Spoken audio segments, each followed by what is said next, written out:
listen, there's controversy about this episode because the child is eating frog lady eggs. That is the story. So it's interesting because I thought the story coming into this moment was going to be people saying it's a filler episode, people saying it's not a filler episode. Pete, I am going to start with you. Uh-oh. You seem invested in this. You wrote an article about the morality of egg eating on beyondtheblastdoors.com. Yeah. So take it away. Where do you stand on this controversy? Are you upset about the egg eating child? I am not upset about the egg eating child, but I'm torn on it. And I understand. Here's the thing. When you talk about anything that's quote unquote controversial in Twitter, you need to be prepared for what comes with it. And, it's one of those things when I watched it, I didn't even take note, and maybe that says horrible things about me as a human being, but I didn't think of it that way. I mean, I kind of caught onto it, but I didn't have the reaction that a lot of people did, and that's totally fine. But the reaction that I got, I think the more important, I don't want to say more important because people will take it the wrong way, but to me, it's not, people saying it's a filler episode, it's not a filler episode because what it's showing us is this ambiguity, this moral gray area where both the Mandalorian and the child live right now. And, if you watch the episode again, which most of us probably will before Friday morning, you'll notice that they did a lot of camera work where you see the child watching the Mandalorian and making decisions. You saw some of that in season 1, but I think to me that's the story here. The story of the passenger is more around this concept of what is the child learning from the Mandalorian. And if you read my article on beyondtheblastdoors.com, the thing that I spoke about was it's an interesting story because the child is drawing Din Djarin to make better decisions and be a better person, and the child is doing what toddlers do. I've had 2 toddlers. They will look at you, you tell them not to touch something, they will look you in the eye and do it. They're trying to find where that line is, and the question is the Mandalorian the right person to help him find that line? And I think it's a really interesting story, something you don't expect to see in a science fiction fantasy world with space wizards and bounty hunters. I love that. And I like how Scotty J-Ro comments on here saying, bring on the controversy. Arezou, I think you stand completely on the different side of this argument. Personally, to me, you know what? This is just the child. The child doesn't know any better. I eat chicken eggs. What's the big deal? You take offense to this. So there's a couple of things because I did not like this gag did not land for me because here's why.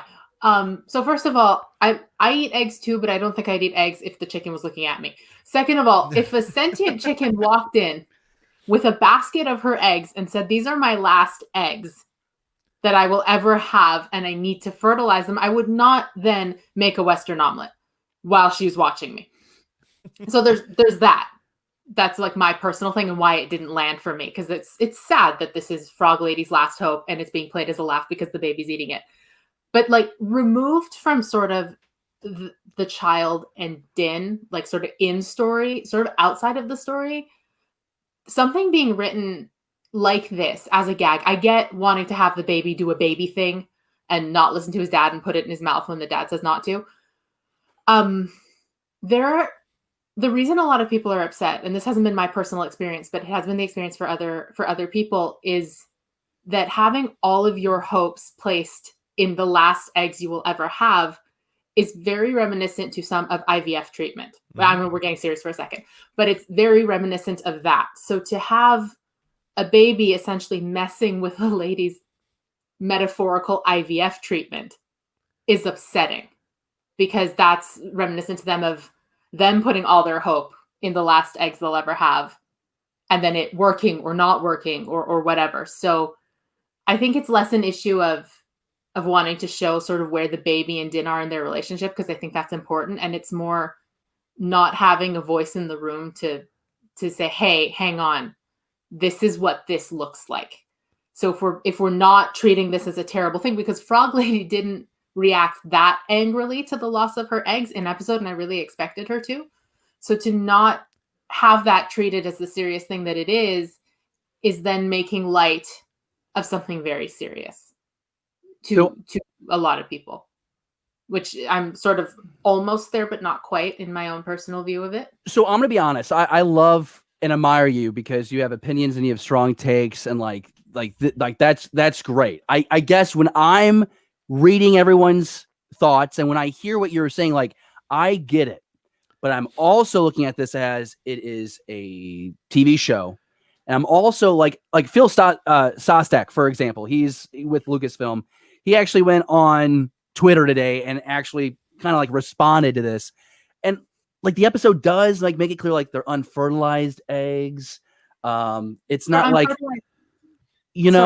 I just don't.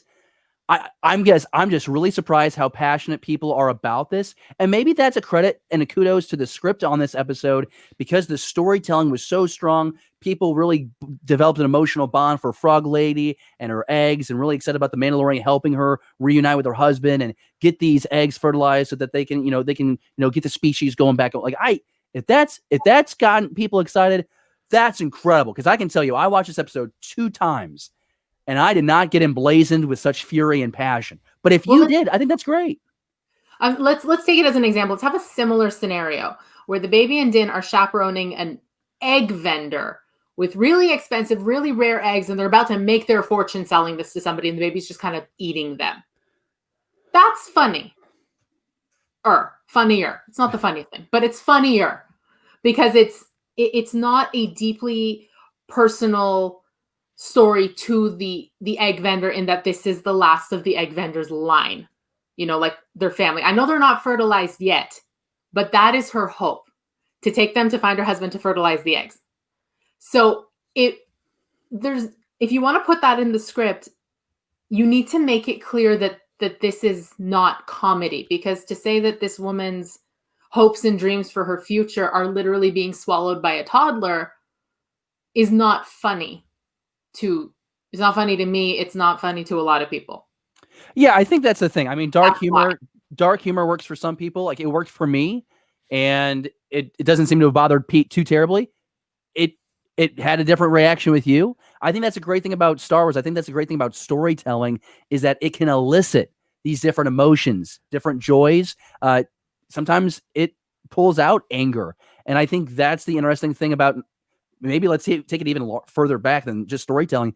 That's the thing about art. It registers emotions in people, right. And people see it different ways. People hear things differently. And that's very interesting because this episode, I mean, I think it's interesting too to see our reaction here, right? I mean, you have 3 different points of view, and it's interesting because I hadn't looked at it the way you had just brought it up there, Arezou, and it's a really interesting perspective. But what David said that I think is important is maybe we should be giving a lot of credit to Filoni and Favreau for writing an episode about a frog, a little green toddler, and a guy whose face we never see. And we're able to make this emotional connection at different levels. And again, having children who have gone through that stage, there are times the way I was on the Nerd Academy show last weekend, and we talked about how my son will sometimes say a swear word and I know I have to be mad at him, but it's funny as hell. And I have to pull back and I have to be the parent there. And that's the way I see it. And I think, look, I think if it was a human woman who was trying to have a child, I think that would also bring it to a different level. But the fact that they're able to portray that emotion in a frog, literally a frog, she's not even like some strange species name that we usually get from Star Wars. She's literally Frog Lady. We've seen the child eat 2 frogs in the series so far. And so there's that connection, but we are, I mean, she doesn't even speak English. Nobody understands her on the ship.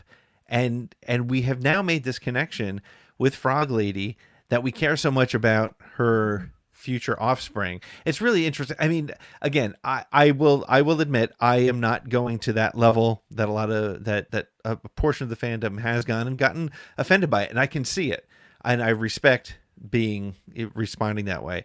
I haven't, but it's a credit to Favreau and Filoni to have created a story that we care that much about, and it's telling an important part of the arc of the entire story in a very unique way. Yeah, I think that's what I'm most excited to see about Pete and Arezou is seeing how this chapter fits in the overall story of season 2. Something that I caught myself doing last week and this week again is, oh, that didn't land quite right with me, but you know what? I can't think about it as a 35-minute slice. I need to think of, oh, I bet this is going to work a lot better when it's in that full, complete season that we'll get by end of December. Thank you for watching Beyond the Blast Doors. Be sure to subscribe to our channel. Don't forget, give us a thumbs up and leave a comment. Beyond the Blast Doors, a Star Wars conversation.